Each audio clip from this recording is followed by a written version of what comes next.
Halo, nama saya Dewi dan saya telah mengikuti pelatihan Certified Counseling, Terapi dan Coaching dari Well Done Skills.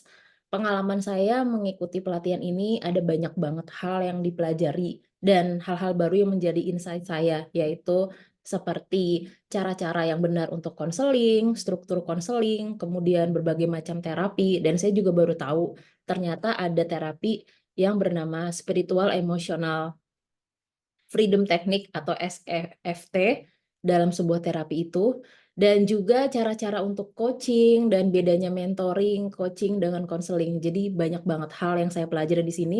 Recommended banget kalau misalkan teman-teman ingin ikut pelatihan dari Well Done Skills terkait dengan konseling, terapi dan coaching. Oke, sekarang saya akan mulai untuk simulasi coachingnya.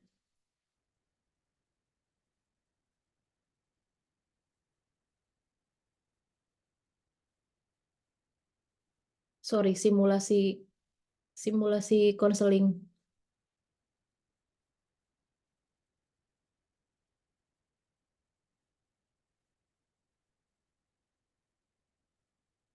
Halo Sasi.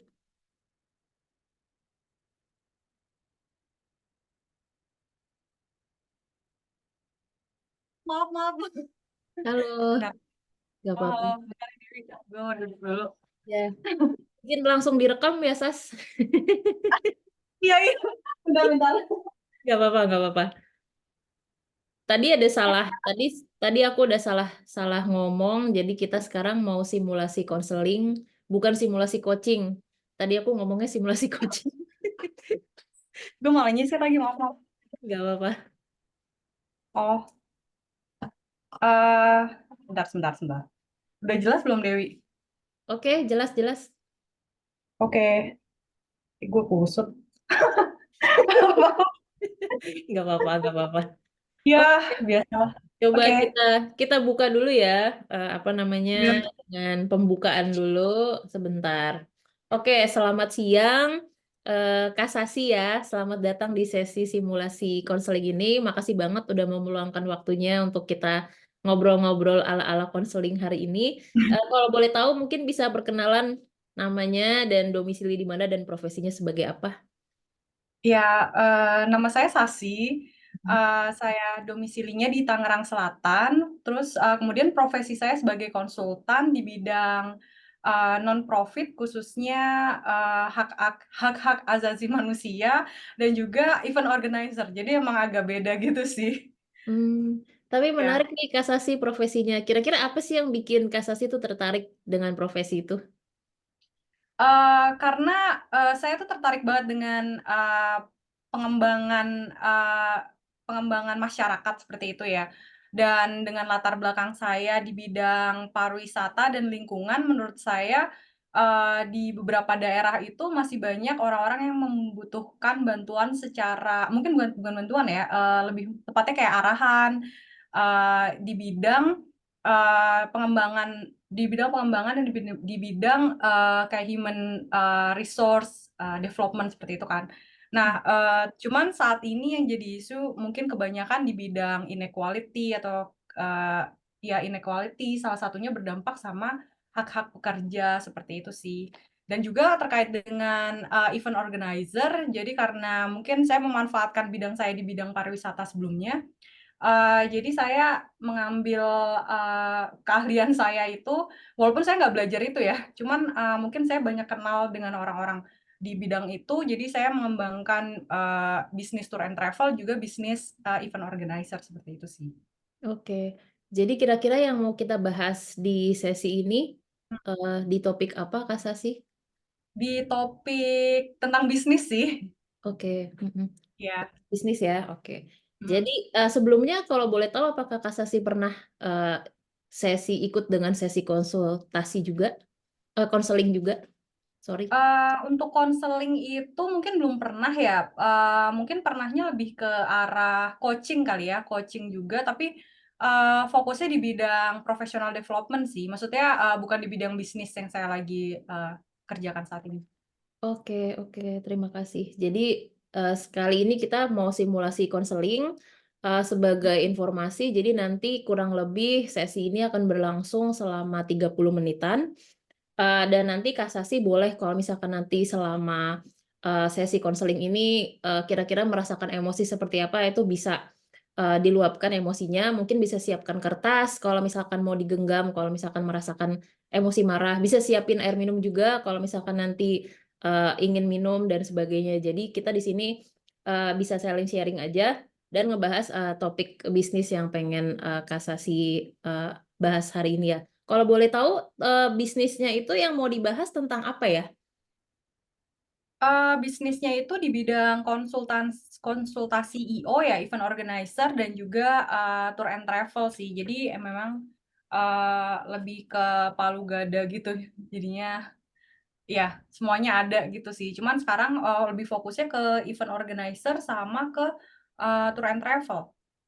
Oke, oke. Jadi kira-kira harapan kasasi setelah mengikuti konseling ini ingin mendapatkan apa? Mungkin insight kah atau apa dari topik yang akan kita bahas?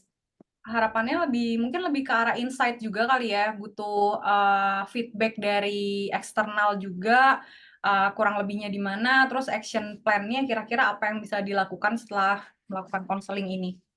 Oh, oke. Oke, oke, baik.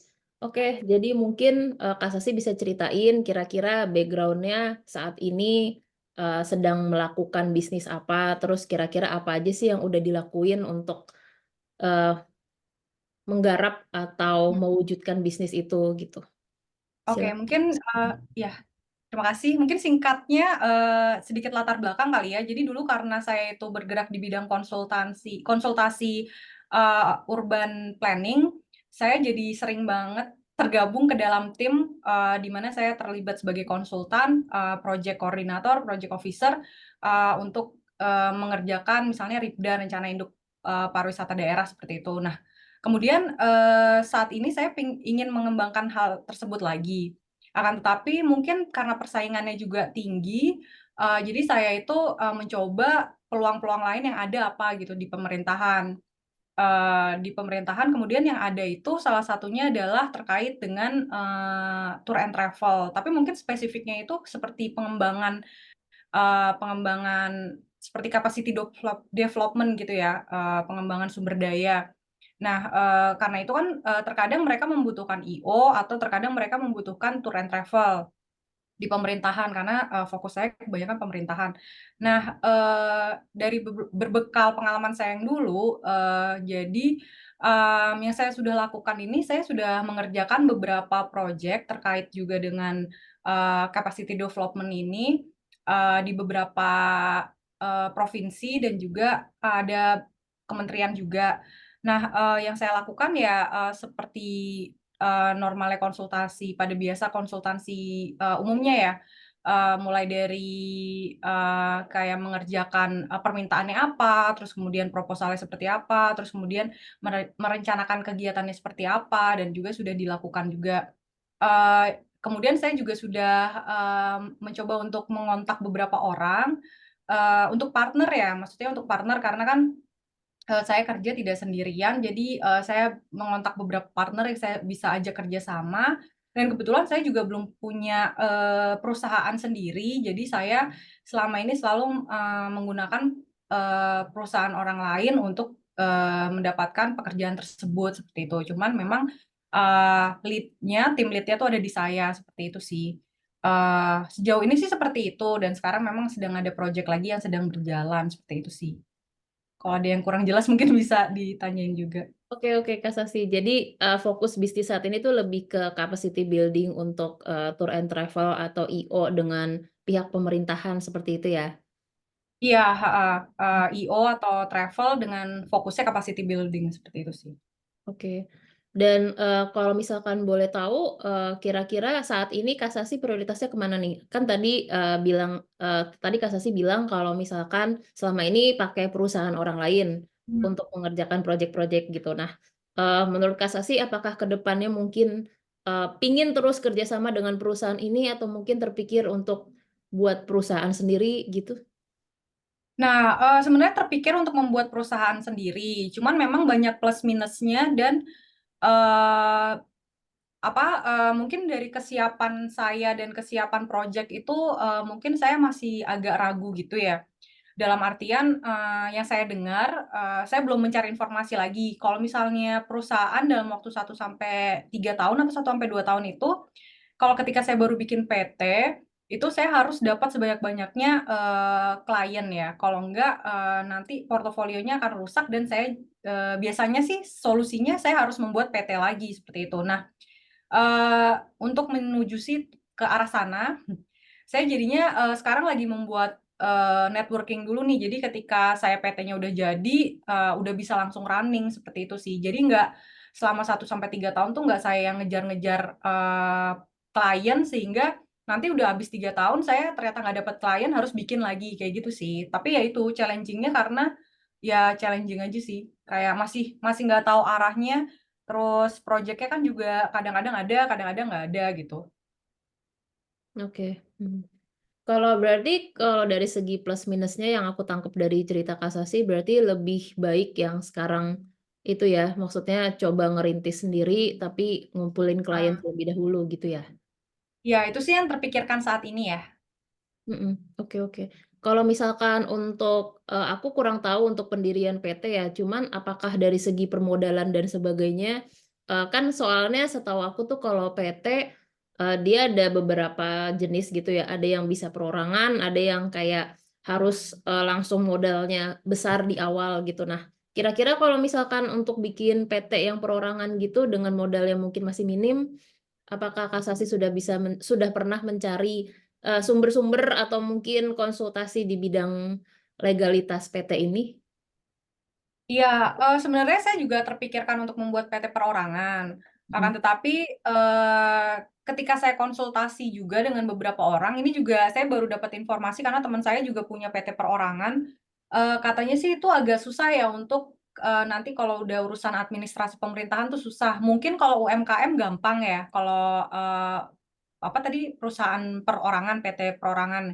Tapi kalau misalnya untuk legalitas pemerintah itu katanya ribet sih, ada beberapa opsi yang nanti nggak ada gitu katanya. Cuman memang saya belum menggali itu lebih lanjut ya, karena, saya baru nemu orangnya nih yang, saya mau ajak partnership, tapi memang, kebetulan projeknya belum ada gitu. Jadi nanti kalau misalnya udah ada projeknya, saya mau ngajak gabung dia, mau belajar best practice juga dari dia. Kebetulan kalau dia itu, punya bisnis resto sih, jadi mungkin agak beda ya experience-nya, tapi dari cerita dia, dia nyaranin sih jangan PT perorangan karena ada beberapa opsi yang nggak ada gitu untuk administrasi pemerintahan sih katanya gitu ya. Tapi detailnya apa, dia juga belum bisa ngasih informasi.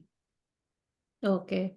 Berarti Kasasi udah aku izin catat ya, berarti Kasasi sudah Mhm, melakukan kayak nanti, proses cari partnership, kemudian juga udah tahu nih plus minusnya kayak gimana kalau mmm, misalkan PT perorangan dengan PT yang, besar dan, benar sih mungkin ada benernya kalau misalkan untuk pemerintahan kadang kalau PT perorangan mungkin agak sulit ya terlepas dari nanti opsi apa aja yang tersedia, tapi setahu aku karena aku juga pernah di pemerintahan, lebih mhm. prefer vendor-vendor yang ibaratnya kayak PT yang besar gitu, jadi bukan PT perorangan. Jadi menurut aku langkah Kasasi sekarang udah tepat banget dengan cari sumber, cari orang yang bisa diajak partnership, terus cari orang yang mungkin lebih berpengalaman di bidang ini meskipun tidak 100% soal capacity building ya, tapi at least kayak bisa diajak kerjasama dengan baik. Berarti, partner ini kurang lebih cocok ya, nyambung sama Kasasi untuk ngobrol dan sebagainya? Sejauh ini sih udah ada ya, udah nemu, cuman memang kita belum ada projeknya lagi sih. Memang, tapi memang kita belum running ya, mungkin kalau misalnya udah running baru mungkin kelihatan ya dia plus minusnya kayak gimana, kan setiap orang mungkin ada plus minusnya juga, saya juga demikian gitu, apakah kita cocok atau enggak itu harus dilihat pas running. Nah, karena belum ada jadi belum bisa kelihatan juga sih. Mmm. Oke, oke. Berarti target dalam waktu dekat ini apa Kak Sasi? Untuk cari klien di pemerintahan kah? Cari project atau mungkin yang lainnya? Karena sekarang lagi ada running satu project, jadi berharapnya sih, dari project ini tuh mungkin akan bisa, lebih jelas lagi ya. Karena kan saya juga mengajak satu partner, dalam artian lebih jelas itu, kita jadi bisa tahu, kekurangan dan kelebihannya kita di mana, terus kemudian apa langkah-langkah yang harus kita lakukan selanjutnya untuk bikin usahanya mungkin lebih terfokus, gimana cara dapat kliennya lagi, seperti itu sih. Oke. Oke, berarti sebenarnya step by step-nya Kasasi udah tahu ya untuk apa namanya untuk mewujudkan bisnis ini. Iya, iya Mhm, sih, mungkin secara garis besarnya tahu ya. mhm. Oke, berarti selain goals yang tadi mungkin Kasasi ada hal lain yang pengen ditanyakan seputar bisnis ini yang mungkin aku bisa bantu?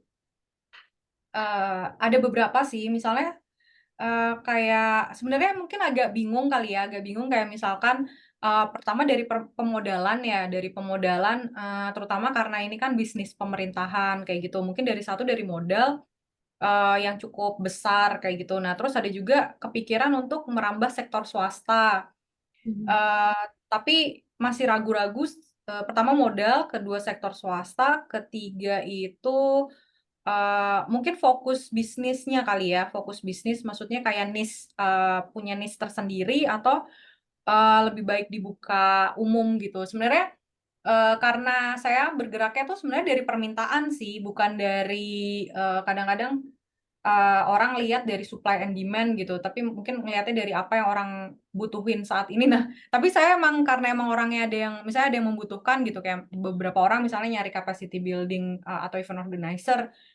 Eee, ya jadi saya menyediakan itu gitu, cuman, bukan ke arah yang benar-benar beberapa orang kan ada yang mengembangkan bisnis karena emang passion-nya dia di situ, misalnya di bidang apa gitu, di bidang pertanian, terus kayak nyari solusi di bidang itu gitu. Nah, kalau saya nggak mencari solusi sih, lebih ke supply and demand gitu. oke, mhm. Oke. Mungkin kita bisa bahas dari permodalan kali ya. Permodalan mungkin Iya. Kasasi udah ada gambaran kira-kira bisa konsultasi soal permodalan ini kemana. Karena setahu aku ada banyak opsi untuk akses permodalan, tapi memang ada syaratnya kayak misalkan peminjaman ke bank atau misalkan kita kenal kayak kredit usaha rakyat, KUR, seperti itu. Belum sih, belum ada, mungkin taunya yang konvensional ya, kayak bank atau simpan pinjam dan memang itu kan membutuhkan, jaminan ya seperti itu. Nah, kadang-kadang bingungnya di situ juga sih. Kalau misalnya kayak butuh jaminan dan sebagainya itu tuh, mungkin agak sulit atau gimana. Nah, saya masih agak-agak kurang paham juga nih, eee, kayak gimana atau mendingan cari angel investor kayak gitu-gitu. Ini masih, saya kurang, memahami hal ini gitu. Oke. Mungkin kalau misalkan karena ini juga masih digarap ya bisnisnya dan belum terlihat kayak, klien-kliennya siapa aja, produknya nanti juga belum dispesifikasi banget, mungkin bisa mulai dari cari investor sih, Kak, Sasi menurut aku. Karena biasanya kalau, akses permodalan itu untuk peminjaman modal biasanya dia hanya berlaku untuk kayak misalkan UMKM atau perusahaan yang memang dia sudah berjalan beberapa tahun atau cukup lama, sehingga udah kelihatan tuh track record-nya. Karena kan biasanya peminjam, butuh jaminan kayak ini bisnisnya sehat atau enggak gitu kan diukurnya. Mmm, Jadi kalau misalkan Kasasi baru mau mulai dan butuh modal, mungkin opsi yang paling cocok menurut aku adalah untuk mencari itu tadi, mhm.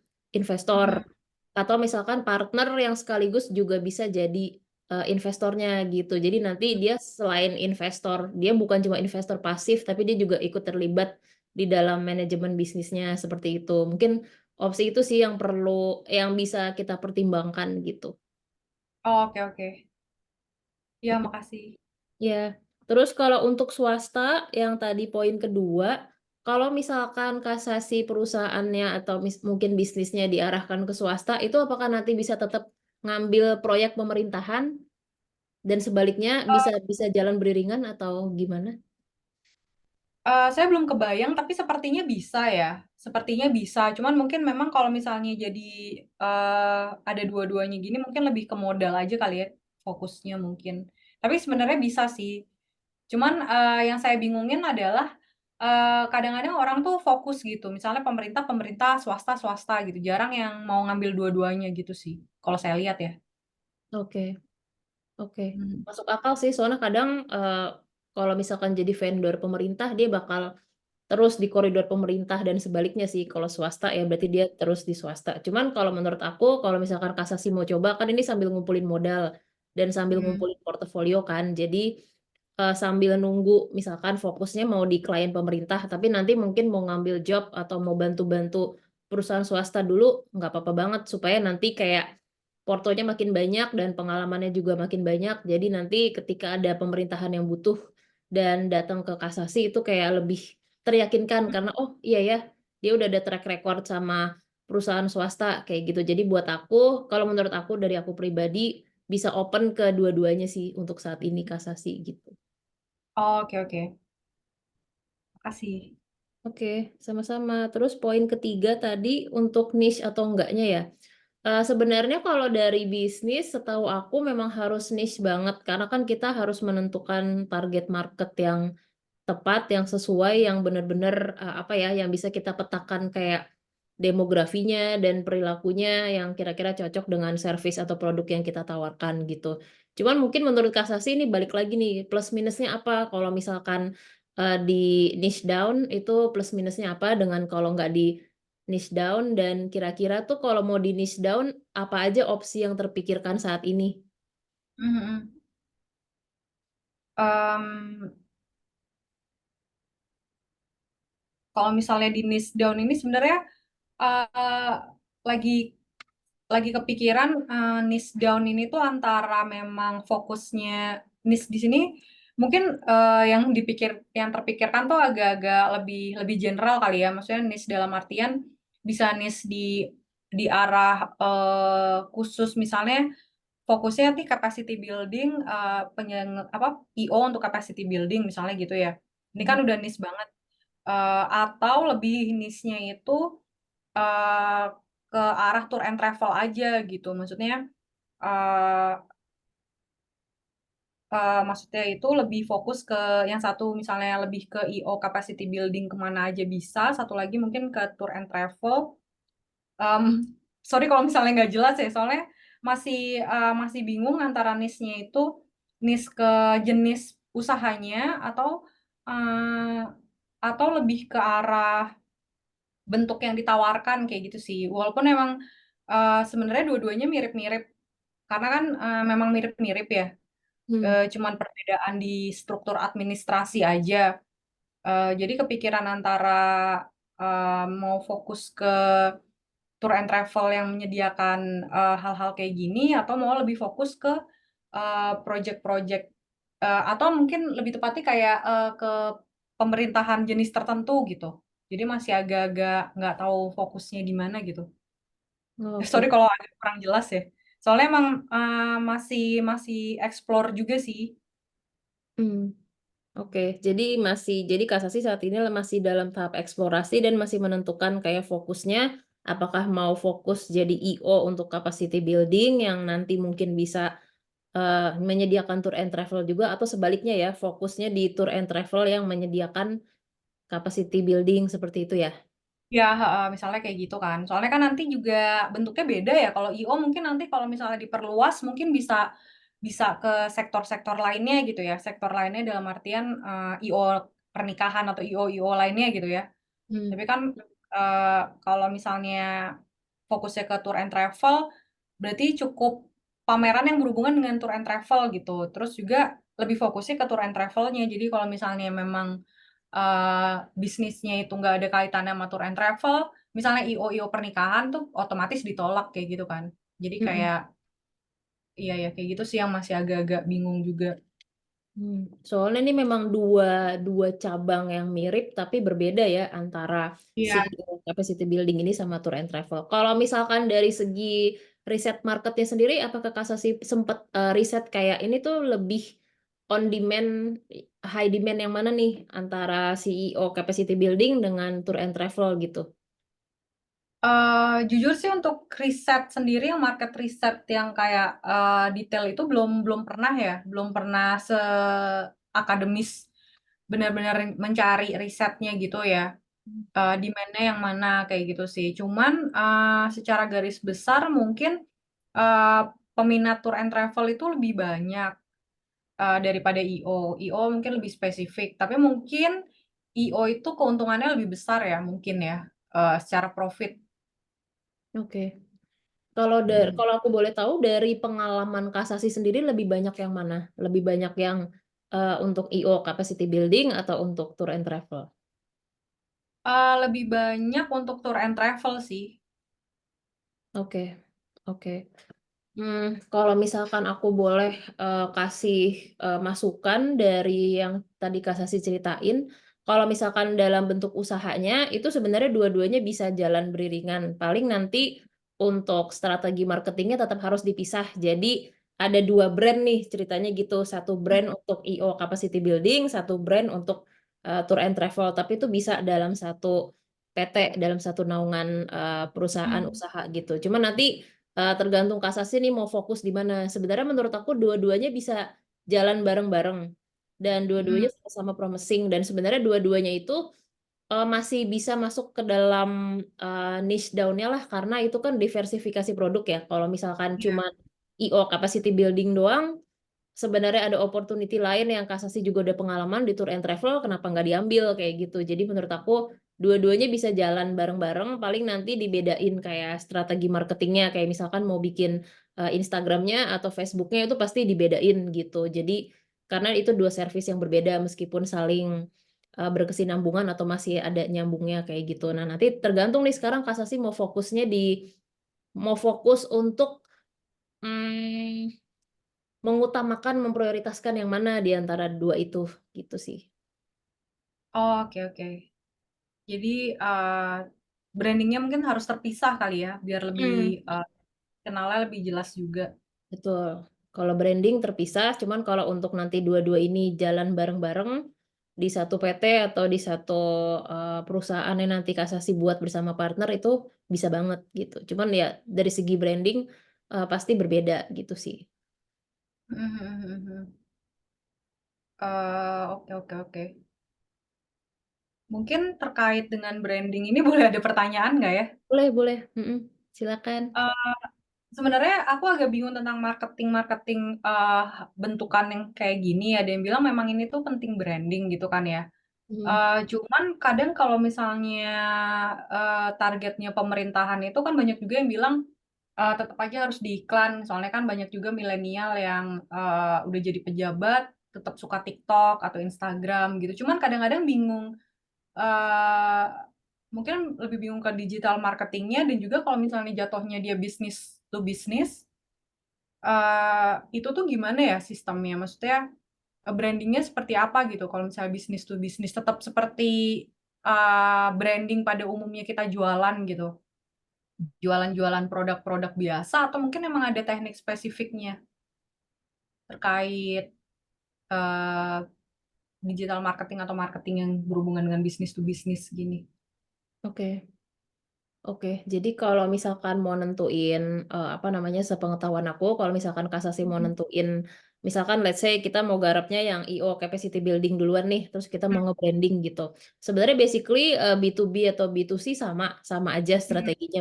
Cuman nanti, Kasasi harus bisa memetakan target market-nya seperti apa, kan pasti berbeda tuh mhm, target market, ke customer dengan target market ke perusahaan atau pemerintahan, kayak gitu. mhm. Karena nanti itu juga nanti berkaitan sama kontennya, iklannya, dan sebagainya. Jadi paling pembedanya di situ sih, di kriteria target market-nya yang membedakan antara B2B dengan B2C, tapi sisanya sih kurang lebih sih sama gitu, flow-nya dan juga nanti, apa namanya, bikin kontennya dan sebagainya gitu.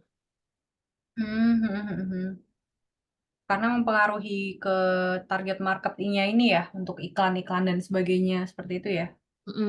Jadi untuk target market-nya nanti Kasasi bisa bikin buyer persona. Buyer persona itu adalah profil calon klien yang ideal buat kita tuh seperti Mmm, apa? Kayak misalkan let's say oke kita ngincer pemerintahan, seperti apa sih karakteristiknya mungkin orang-orang yang bakal kita ajak kerja sama calon klien dari pemerintahan ini gitu. Misalkan dia posisinya di mana, terus misalkan di kementerian apa, mungkin dia eselon berapa dan kegiatan seperti apa yang dia butuhkan nanti dari Kasasi servisnya gitu, output-nya. Jadi mungkin bisa mulai dari bikin buyer persona itu, karena buat aku pribadi, aku juga pakai cara itu cukup ngebantu untuk memetakan siapa sih calon klien ideal aku nanti yang bakal aku targetin, terus dari situ nanti semua strategi kayak digital marketing dan sebagainya tuh menyesuaikan dengan si, profil dari buyer persona ini, gitu. oke oke oke. Mhm. Paling itu Hmm. sama untuk tour and travel juga gitu. Jadi nanti target klien Kasasi siapa idealnya.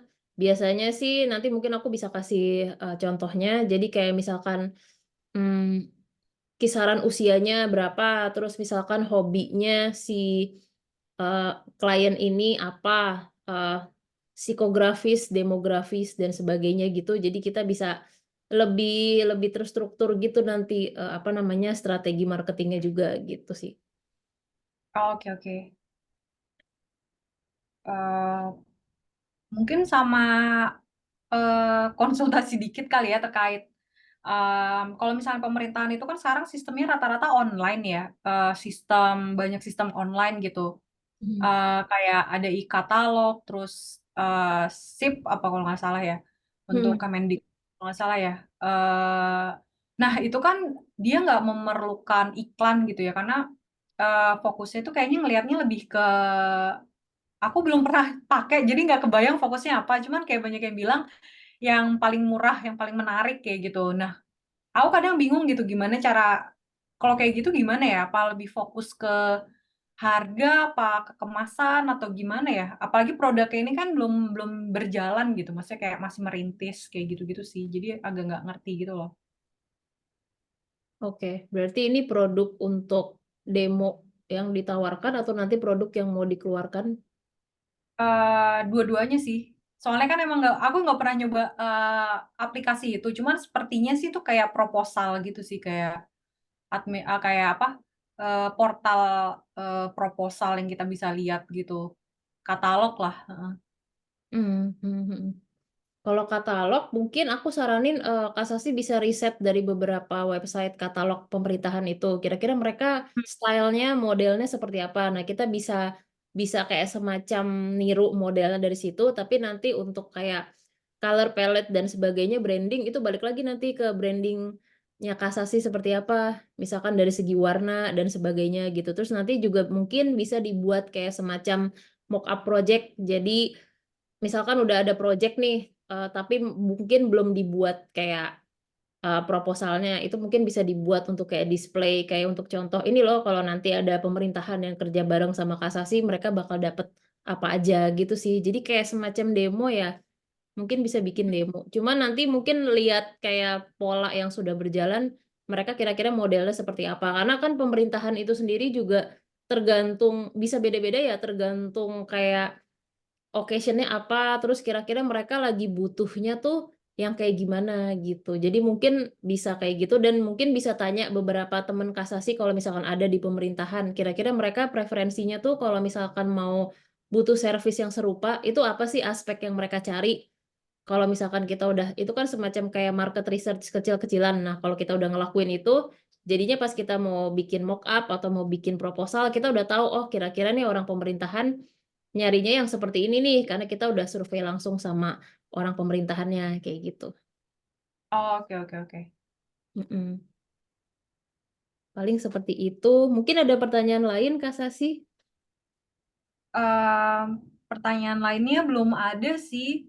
Paling ya itu aja kayak, masih masih, berfokus ke yang tadi aja. Mungkin, lebih ke eksekusinya kadang agak sulit aja kali ya? Maksudnya, eee, kayak butuh proses mungkin ya? Hmm.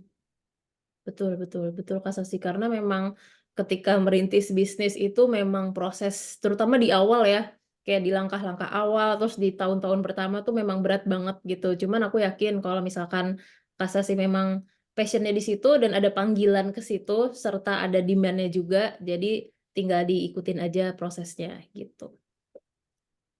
Berarti sekarang Kak Oke. Sasi fokus di bisnis itu dulu ya, Kak Sasi? Iya, masih masih fokus ke bisnis ini sih, gimana caranya bisa bisa bikin PT gitu. Cuman kan tadi ya persiapannya harus ada klien gitu-gitu ya, biar biar nggak buang-buang waktu 1 sampai 3 tahun prioritas, biar bisa masuk, biar bisa cepet gitu. Termanfaatkanlah, prioritas, usaha baru ini supaya tetap bisa jalan. Oke, oke. Berarti so far Kasasi tadi yang aku tangkap udah tahu tahapannya, udah tahu langkah-langkahnya dan udah mulai terjun juga jadi pelan-pelan lagi ngerintis ya.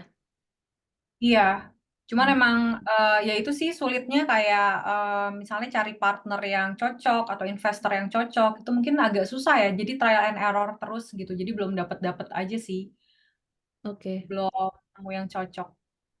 Berarti PR-nya di cari partner kayak co-founder atau partnership bisnis yang masih cocok-cocokan ya, masih menunggu Iya kayak kira-kira karakter orangnya cocok apa enggak gitu. iya, sama mungkin lebih ke visi misi juga kali ya, karena kan beda beda visi beda orang beda visi misi juga yang mau dikejar, kayak gitu kan. Betul. Paling itu sih beratnya kasasi kalau misalkan opsinya, kalau misalkan mau cari partner atau co-founder, kita harus make sure dia punya visi misi yang sama kayak kita gitu. Supaya nanti kita ke depannya melangkah barengnya enak. Tapi semisal memang misalkan nih nggak ketemu, mungkin opsi lainnya adalah ya udah kasasi jalan sendiri nih sebagai founder.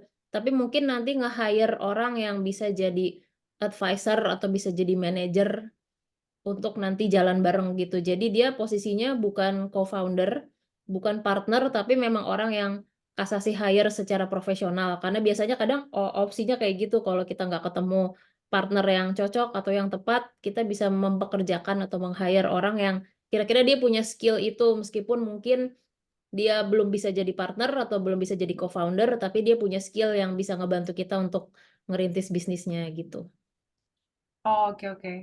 Iya Hmm. iya, lebih ke di-hire gitu kali ya?